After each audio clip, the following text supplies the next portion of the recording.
वक्फे से गोलाबारी का तबादला हो रहा है, जबकि सरहद के नजदीक रहायश पजीर लोग एक बार फिर खौफ और डर में वो महफूज मकामात की ओर मुंतकिल होने पर मजबूर हो रहे हैं।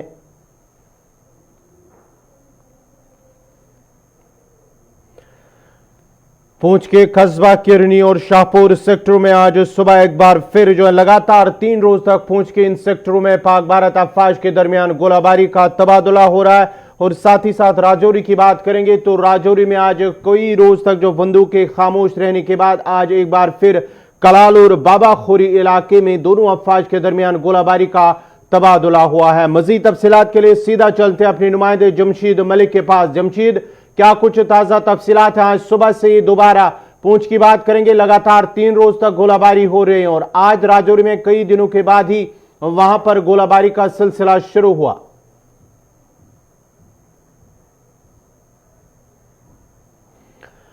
सरहदी अजला राजौरी और पूंछ में दोनों अफवाज के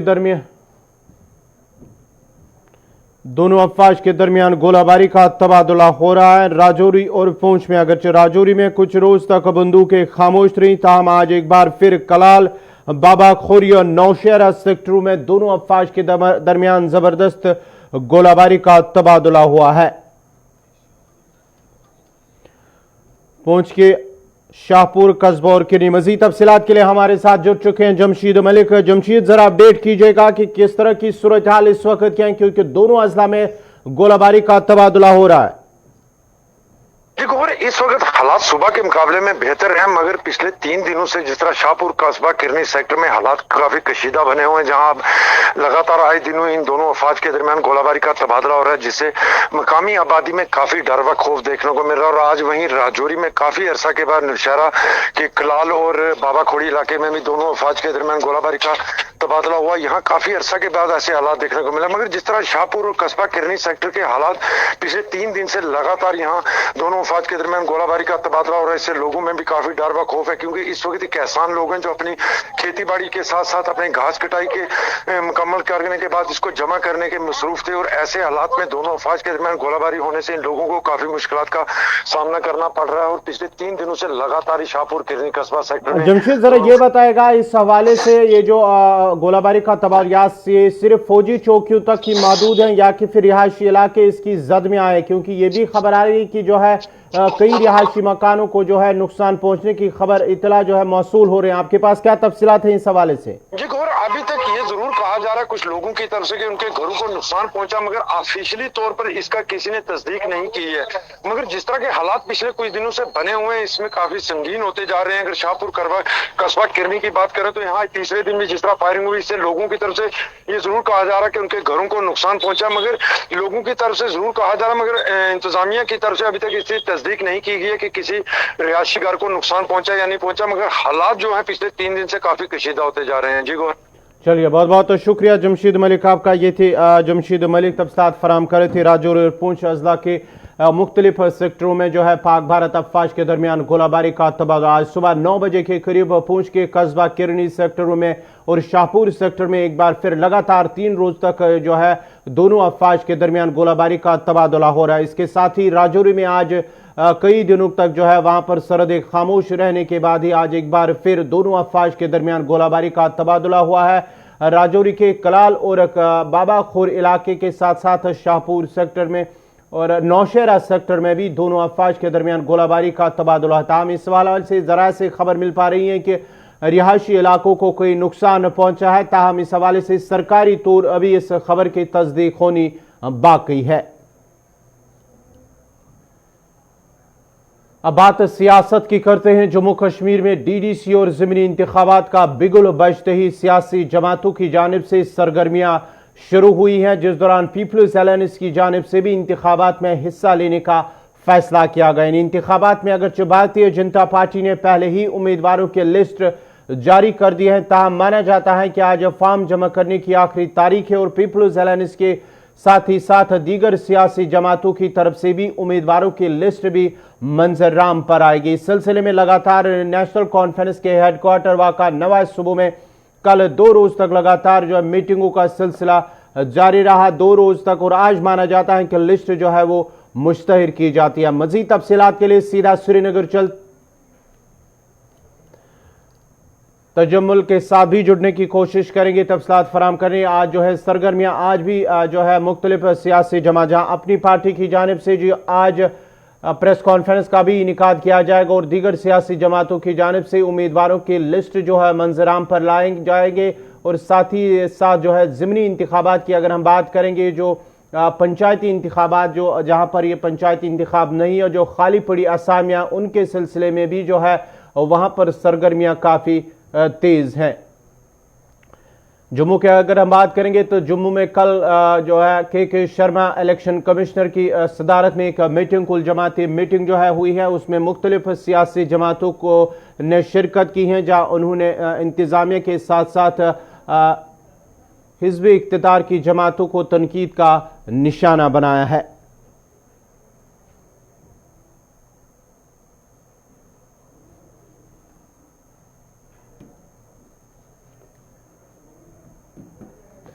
खबर पे सीधा श्रीनगर चलते हैं अपने सीनियर साथी सईद तजम्मुल के पास। तजम्मुल, इस हवाले से सियासी सरगर्मियां काफी अरूज पर है जम्मू कश्मीर के अंदर। क्या आज माना जाता है कि क्योंकि आखिरी तारीख भी है और जो है पीपल्स अलायंस की जानिब से जो लिस्ट मुश्तर की जाएगी और कितने बजे तक जो है लिस्ट मंजराम पर आएगी? पहले फेज के बाद तकरीबन 70 के बाद पहली लिस्ट जो है वो हो जाएगी, अवाम के पास रखी जाएगी और अवाम से कहा जाएगा कि उनके लिए कितने बेहतर और अच्छे नुमाइंदे उनके लिए रखे गए हों। उसके बाद दूसरी मीटिंग पीपल्स अलायंस की है, इंतहाई अहम मीटिंग कल श्रीनगर में होगी। कल श्रीनगर में होगी, आज कोई मीटिंग नहीं होगी, बल्कि आज पहली लिस्ट जो है डॉक्टर अब्दुल्ला आज अवाम के सामने रखेंगे और कुछ देर बाद उस पर फाइनल जो है चर्चा इस वक्त जारी है। लेकिन कल पीपल्स अलायंस की एक और मीटिंग होगी जिसमें दूसरे मरहले के लिए, पहले मरहले में अगर जल्दबाजी हुई, पहले मरहले में अगर आप अपने उन नुमाइंदों को नहीं ला पाए जिनके लिए आपने अपनी पार्टी की तरफ से, जिन्होंने बहुत कुछ वहां सरहदी इलाकों में किया, खासकर जहां पर गोलाबारी और बर्फबारी का मौसम शुरू होगा, उन इलाकों में पहला जो लिस्ट होगा नुमाइंदों का आज सीनियर अब्दुल्ला कुछ देर बाद जो है सामने रखेंगे। लेकिन इसके बाद कल की इस मीटिंग के हवाले से खबर कुछ आपको बताऊं, इसमें पीडीपी के सीनियर रहनुमा, पीपल्स कॉन्फ्रेंस, सीपीआईएम नेशनल कॉन्फ्रेंस, अवामी नेशनल कॉन्फ्रेंस, पीपल्स मूवमेंट और हम ख्याल जमातों, जो कि इनके हम ख्याल जमाती हो सकते हैं, इनके मुताबिक कल की बैठक जो है उसमें चर्चा होगा कि आप जो हमने नुमाइंदे उठाए हैं, जिसमें जमीनी चुनाव कुछ रिश्तों के हैं, डीडीसी के कुछ नुमाइंदे हैं, उन पे सीर बहस हासिल की जाएगी और तमाम आवाजों को सुना जाएगा। क्योंकि पहले मरहले में शायद फैसले उजलत में भी लिए गए होंगे, जिसके लिए आज जो लिस्ट जारी की जाएगी। लेकिन दूसरा अहम चर्चा जो है कल डीडीसी इलेक्शन, कांग्रेस पार्टी की शमूलियत और कांग्रेस पार्टी जो है वो किस तरह से इन इलेक्शंस का ही हिस्सा होंगे, पीपल्स अलायंस का हिस्सा नहीं होंगे, बल्कि वो सीट एडजस्टमेंट का हिस्सा होंगे या पीपल्स अलायंस के पॉलिटिकल इश्यूज के साथ रहेंगे, एक बड़ा सवाल होगा। लेकिन दूसरा लिस्ट जो है वो कुछ दिनों बाद होगा, जिसके लिए कल कवर कुछ चाहे अहम मीटिंग नेशनल कॉन्फ्रेंस। ये बात डीडीसी इंतखाबात के हवाले से, अगर हम पंचायती जो खाली पड़ी निशस्तें उनके हवाले से बात करेंगे तो किस तरह की सरगर्मियां आबादी कश्मीर में इस वक्त जो है जारी है? मैं आपको शहर श्रीनगर के म्युनिसिपल कॉर्पोरेशन की चंद सीटों के बारे में जानकारी दे दूं कि जुनैद अजीम मत्तू जो कि साबिक मेयर रहे हैं, पीपल्स कॉन्फ्रेंस के चेयरमैन सज्जाद गलीलों ने उन्हें इंतखाब जितवाया, अपनी पार्टी का सिंबल दिया और उसके बाद उन्होंने 4-5 जगहों से इंतखाब जीत लिया, जिसमें रावलपुरा, सलीना, छोटा डल और उसके बाद सुगरा का एक एरिया है, और जहां पर जमनी चुनाव जो है इसी के साथ होंगे, जो कि तकरीबन नवंबर के आखिरी हफ्ते में होंगे। और इसमें रावलपुरा सीट के लिए बहुत बड़ी जंग लड़ी जा रही है गवर कुछ, क्योंकि यहाँ पर अवामी नुमाइंदों के तौर पर अल्ताफ बुखारी का ये कैप्टन माना जाता है, मेरा कदल का आखिरी इलाका, जहां से उसके सियासी मुस्तकबिल का क्या रेस होगा यहाँ से डिसाइड किया जाएगा। और यहाँ से अवामी नुमाइंदों के साथ साथ जब हम पार्टियों की बात करें, यहाँ पर नेशनल कॉन्फ्रेंस ने भी उम्मीदवार उठाए, पीडीपी ने भी उम्मीदवार उठाए, अपनी पार्टी ने भी उम्मीदवार उठाए। जबकि सलीना के वार्ड से ये खबर के नेशनल कॉन्फ्रेंस के जनरल सेक्रेटरी अली मोहम्मद सागर के फर्जंद सलमान अली सागर यहाँ से इलेक्शन में कूद सकते हैं, जो कि साबिक मेयर भी रह चुके हैं। और उसके बाद इस इलाके में बीजेपी, पीपल्स कॉन्फ्रेंस, अवामी इत्तेहाद पार्टी और बकिया पार्टियों के नुमाइंदे भी आ सकते हैं। लेकिन इन दोनों वार्ड में और सुबरा के वार्ड में नेशनल कॉन्फ्रेंस के एक सीनियर लीडर है सोफी साहब, जो खुद मैदान में एक्शन में नजर आएंगे। यानी कि जिन सियासी जमातों ने पहले इन इंतखाबात से बाइकाट किया था, अब वो बाज़ाब्ता तौर पर इन इंतखाबात का हिस्सा बन रहे हैं। देखिए, स्टे अवे के लिए कहा था और उसके बाद जब ये नुमाइंदे उन्होंने देखा कि 35 से 370 के बाद जो एक और रेस हमें अवाम के बीच दूर रखने की कोशिश की जा रही है, शायद बेहतर ये होगा कि फिलहाल इस पुल से गुजरा जाए और अवाम का एतमाद बहाल किया जाए और अवाम का भी नब्ज देखा जाए कि क्या वो इलेक्टोरल पॉलिटिक्स के साथ है या जम्मू कश्मीर के पॉलिटिकल डिस्कोर्स के साथ है। लेकिन ये देखने वाली बात होगी कि कई तंजीमों के जो बड़े बड़े सरबराह, अल्ताफ बुखारी का एक नुमाइंदा जो कि इलेक्शन लड़ेगा यहाँ से जम्मू कश्मीर कैमरा कदर के आखिरी इस वार्ड से रावलपोरा से, ये डिसाइड करेगा कि यहाँ नासिर असलम वानी या सिराज डार जिन्होंने कल पीडीपी ज्वाइन की और उसके बाद अवाम के जो नुमाइंदे इनमें से जीतेगा कौन, सलमान अली सागर जीतेगा या नहीं जीतेगा। इससे कहीं ना कहीं खुद एतमादी पैदा की जा सकती है और जो इनका स्टेमिना पॉलिटिकल करियर बनाने के साथ साथ डेमोक्रेसी के साथ थोड़ा सा टूट गया था और मरकज के साथ रिश्ते दूर दूर हो गए थे। मुझे लगता है कि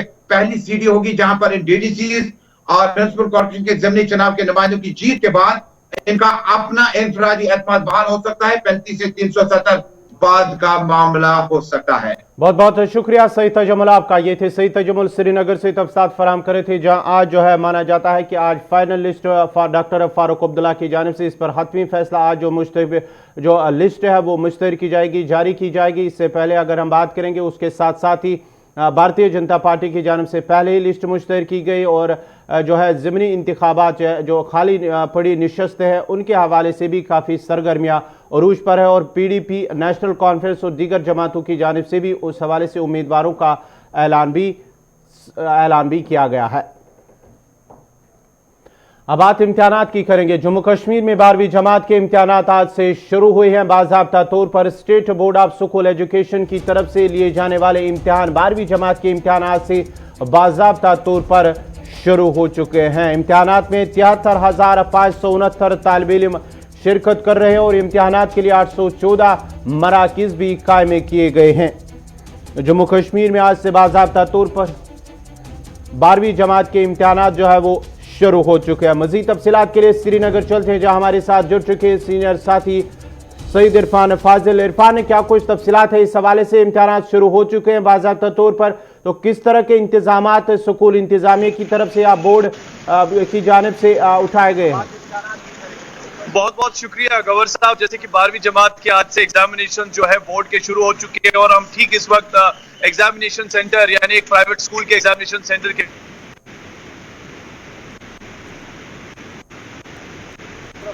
किया है और खास तौर पर जहां तक board of state school education की मैं बात करूं तो एसओपी गाइडलाइंस को लेकर जो हुक्मनामा पहले ही जारी किया गया है और उस पर खास तौर पर जी हाँ अमल भी करनी जरूरी है। खासतौर पर अगर देखें तो स्कूल के साथ साथ सिक्योरिटी भी जो है उसे तैनात किया गया है और सैनिटाइजर, पिगमेंटेशन या फिर इसके साथ साथ मैं बात करूं मास्क का खास ख्याल रखा गया है और स्टेट बोर्ड की तरफ से इस बारी सेंटर्स जो है उसे डबल कर दिया गया है। जिस तरीके से हम देख रहे थे कि लगातार 300 के करीब सेंटर्स मगर आज 800 के करीब सेंटर्स बढ़ाए गए हैं ताकि सोशल डिस्टेंसिंग का खास ख्याल रखा जाए। जरा ये भी बताएगा कि मौसम के, क्योंकि सर्दी जो है लगातार उसमें इजाफा हो रहा है वादी कश्मीर के अंदर, तो इस हवाले से इंतजामी की जानिब से क्या कुछ इकदाम उठाए गए हैं?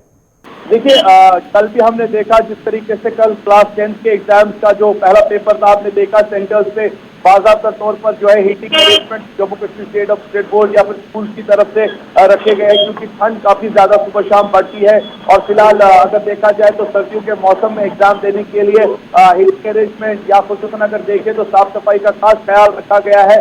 बच्चे जो है बच्चों के साथ बात करने के बाद ये भी पता चला कि बच्चे जो है जिस तरीके से प्रिपरेशन उन्हें करनी चाहिए थी वैसे वो कर नहीं पाए क्योंकि इंटरनेट जो है वो काफी टाइम तक ब्लॉक पड़ा हुआ था, मोबाइल नेटवर्क नहीं चल रहा था। मगर उसके बाद कुछ सर्विसेज से बच्चों ने जिस तरीके से पढ़ाई की है और बच्चे ये भी खुश है कि उनका मानना है कि 40% रिलैक्सेशन भी बोर्ड की तरफ से मिली है। मगर जिस तरीके से पढ़ाई होनी चाहिए थी, जैसे आपने देखा कि हालात कोरोना वायरस को लेकर जुड़े तो सारी चीजें लॉकडाउन थी, तो बच्चे आखिरकार एग्जामिनेशन सेंटर्स तक पहुंचे हैं और अब देखते हैं कि आने वाले टाइम में 10वीं और 12वीं जमात के जो नतीजे हैं वो जम्मू कश्मीर के साथ। चलिए, बहुत बहुत शुक्रिया सईद इरफान फाजिल आपका। ये थे श्रीनगर से हमारे सीनियर साथी सईद इरफान फाजिल, तफसीलात फराहम करे थे। आज से बाज़ाब्ता तौर पर 12वीं जमात के इम्तिहानात पोस्ट शुरू हो चुके हैं। इस सिलसिले में इंतजामिया की जानिब से पहले ही कोविड के पेश नज़र इंतजामात मुकम्मल किए गए हैं, जबकि 814 मराकज़ कायम किए गए। इस सिलसिले में जो समाजी दूरी के साथ साथ इस हवाले से जो सेंटर है, मराकज़ है, इम्तिहानी मराकज़, उनकी तादाद दोगुनी कर दी गई हैं,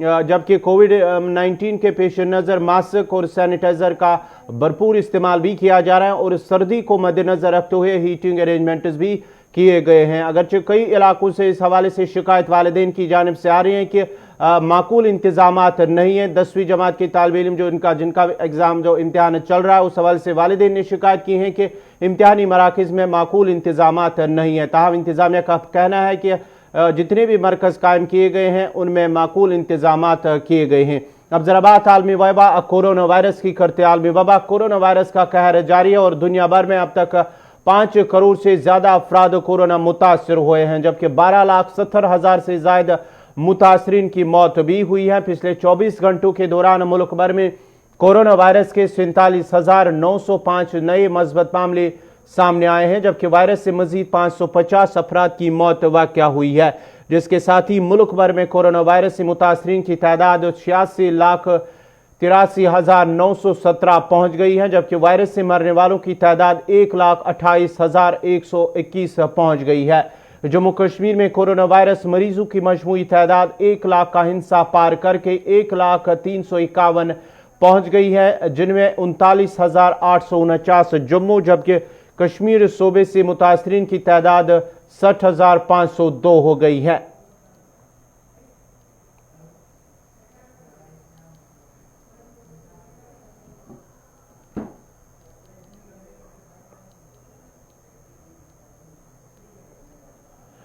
दिल्ली के लोगों को आलूदगी से कोई राहत मिलती नजर नहीं आ रही और आज सुबह एयर क्वालिटी इंडेक्स संगीन जुमरे में नजर आया। एक तरफ जहां कोविड-19 की मार है, वहीं दूसरी तरफ फिजाई आलूदगी की वजह से आवाम को मुश्किलात का सामना करना पड़ता है। राजधानी में हवा की रफ्तार कम होने से आलूदगी में कोई फर्क नजर नहीं आ रहा और न ही एयर क्वालिटी की बेहतरी में कोई मदद मिली है। इसके अलावा NCR के कुछ हिस्सों और शुमाली इलाके के दीगर शहरों और गाँव में भी एयर क्वालिटी की सूरत हाल ऐसी ही रही। मुल्क के बेशतर शुमाली रियासतों के मकामात पर फिजाई आलूदगी की सूरत हाल बहुत खराब से लेकर संगीन तक बनी हुई है। दिल्ली हुकूमत ने सर्दियों के दौरान फिजाई आलूदगी पर कंट्रोल पाने के लिए कई एहतियाती इकदाम भी उठाए, जिनमें पटाखे जलाने पर भी पाबंदी आयद कर दी गई है ना, तो बहुत ज्यादा पोल्यूशन बढ़ जाता है, क्योंकि इस टाइम पे क्या होता है, फार्मर जो है वो अपनी पराली जलाते हैं और बहुत ज़्यादा पोल्यूशन इधर आ जाता है। एयर पोल्यूशन भी काफ़ी होता है और वाटर पोल्यूशन भी काफ़ी है, जैसे आप देख सकते हैं यमुना में। तो अगर ये किसी इंडस्ट्री से आ रहा है तो उनके ऊपर हायर टैक्सेस लगाने चाहिए, ताकि उनको लगे कि यार हम लोग कुछ गलत कर रहे हैं। अभी उनको लग नहीं रहा कुछ गलत कर रहे हैं, उनको दिखाना चाहिए कि ये बहुत ज़्यादा मतलब बहुत गलत स्टेट में जा रहा है आगे जाके धीरे धीरे। जैसे अभी लॉकडाउन हुआ था तो मतलब काफ़ी चीज़ें हमने देखी थी कि मतलब विदिन 2 to 3 वीक्स हमें लगा था कि कितना ज़्यादा रिकवर हो गया एनवायरनमेंट, लेकिन अब जैसे जैसे अनलॉक आया है, अब जैसे आगे जैसे अब मतलब लॉकडाउन की प्रक्रिया खत्म हो गई है, तो मतलब जैसे लोग वापस बाहर आ रहे हैं तो उनको ये भी देखना चाहिए कि जैसे हमने रिकवर किया था अब हमें उसको मेंटेन करना है। हम वापस वैसे ही हो रहे हैं जैसे हम पहले था। देखिए गवर्नमेंट अपना काम कर रही है, लेकिन हमें भी गवर्नमेंट का साथ देना चाहिए। हमें ये नहीं बोलना चाहिए गवर्नमेंट गलत कर रही है, हमारा भी टेक बनता है, क्योंकि हम लोग भी यहाँ पे रह रहे हैं। ये हमारा भी टेक बनना चाहिए कि हमें भी मतलब इसको मतलब सुधारना चाहिए, क्योंकि बहुत गलत स्टेट में आप यहाँ से अगर कैमरा घुमाएंगे तो कितनी दूर तक मतलब सब कुछ पोल्यूशन ही पोल्यूशन दिख रहा है। वाटर पोल्यूशन कितना गंदा है, ऊपर एयर भी पोल्यूटेड है। अब देखिए जैसे इंडस्ट्रीज से अगर ये आ रहा है तो इंडस्ट्रीज जो है वो लोगों से कमाती है, लेकिन अब उनको ये भी सोचना चाहिए कि अगर ये सारा पोल्यूशन उनकी तरफ से आ रहा है तो उनको ये भी सोचना चाहिए कि इससे बहुत ज़्यादा प्रॉब्लम भी हो सकती है फ्यूचर में मतलब हमारी आगे की जनरेशन के लिए मतलब ये बहुत गलत स्टेट है। मतलब आगे जाके की जनरेशन जो है इतना ज़्यादा मतलब नहीं रह पाएंगी, बहुत गलत स्टेट है। Actually, I'm not coming out from my house very frequently, but actually because of the winter we are facing pollution, or we can see the pollution very clearly rather than summers. So pollution तो ऐसे पहले भी था ही, but Jammu Kashmir की तारीख में हाथों से बने मिट्टी के बर्तनों का इस्तेमाल सदियों पुराना है, लेकिन दौर जदीद में कड़ी मेहनत के बाद बनने वाले इन मिट्टी के बर्तनों का रिवाज जैसे ख़त्म ही होता जा रहा है। यह हैं वो लोग जो नस्ल दर नस्ल हाथों से मिट्टी गोंदने के बाद इस मिट्टी को बर्तनों की शक्ल देकर अपने घर का गुजर बसर करते हैं। वादी के साथ साथ सालों किश्तवाड़ ज़िला में भी हाथों के बर्तन बनाए जाते हैं, ताहम जदीद दौर ने इन अफराद की मेहनत के बदले मुआवजे को ही ख़त्म कर दिया है। दिन भर की कड़ी मेहनत और मुख्तलिफ मराहिल से गुजार के मिट्टी के इन बर्तनों का इस्तेमाल शहरी इलाकों के बजाय अब देही इलाकों तक ही महदूद होकर रह गया है। चंद ग्राम मिट्टी से घरों में रखे जाने वाले मटकों, गमलों और कई चीज़ें इस छोटे से कारखाने में आर्डर पर तैयार की जाती हैं, जिसके बाद इन बर्तनों को आग की भट्ठी में पकाकर कच्ची मिट्टी को मजबूत किया जाता है। कच्ची मिट्टी से बनाए गए गमले, हांडिया और दीगर बर्तन बनाना अब मिसाल आप ही है, लेकिन मिट्टी के बर्तन बनाने की ज़वाल पजीर होती हुई ये सनत हुकूमती तवज्जो की मुंतज़िर है।